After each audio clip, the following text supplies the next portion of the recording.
નમસ્કાર મિત્રો, વિડીયોમાં તમારું સ્વાગત છે। જી હા મિત્રો, અત્યારે હાલ મોટા અને મહત્વના સમાચાર સામે આવી રહ્યા છે। તો મિત્રો, સમાચારમાં વાત કરીએ તો બાળકોથી માંડીને વૃદ્ધોમાં મોબાઈલમાં રીલ્સ વગેરે જોવાનો આખો દિવસ મશગુલ રહેવાનું દૂષણ ચરમસીમાએ પહોંચી રહ્યું છે અને હવે આ કુટેવ જીવલેણ બની રહી છે। રાજકોટમાં ચંદ્રેશનગર વિસ્તારમાં 12 વર્ષના વિદ્યાર્થીએ બપોરે થોડા કલાક માટે મોબાઈલ વાપરવા નહીં મળતા તેને આત્મહત્યા કરી લીધાનો બનાવ પોલીસમાં જાહેર થયો છે।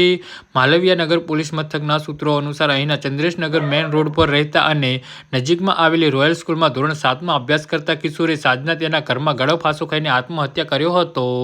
સામાન્ય સ્થિતિમાં મૂળ યુપીના અને 4 વર્ષથી ચંદ્રેશનગરમાં રહેતા રાકેશભાઈ પાંડેના 2 પુત્રોના મોટા દીકરાના હાથમાં મોબાઈલ આવ્યા પછી તે સતત સ્ક્રીન જોયા રાખતો હતો। જ્યારે તેની ટેવ હદ બહાર વધી ગઈ ત્યારે પિતાએ તેને મોબાઈલ ફોન ઉપયોગ ઓછો કરવા સમજાવ્યો, પરંતુ તે આ ટેવને છોડી ન શક્યો।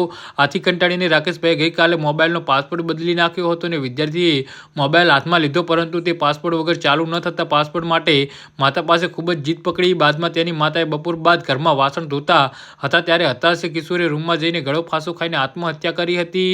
માતા જ્યારે રૂમમાં ગઈ ત્યારે તેમના હોશ ઉડી ગયા હતા અને તાત્કાલિક કિશોરને હોસ્પિટલ લઈ જવામાં આવ્યો હતો, જ્યાં ફરજ પરના હાજર તબીબોએ તેને મૃત જાહેર કર્યો હતો અને મૃતકનો એક નાનો ભાઈ રુદ્ર 5 વર્ષનો છે। જી હા મિત્રો, તો આના વિશે તમારું શું કહેવું છે તો નીચે અમારી કમેન્ટ બોક્સમાં જરૂરથી જણાવજો અને અમારી યુટ્યુબ ચેનલને સબસ્ક્રાઈબ કરવાની ભૂલતા નહીં। ધન્યવાદ।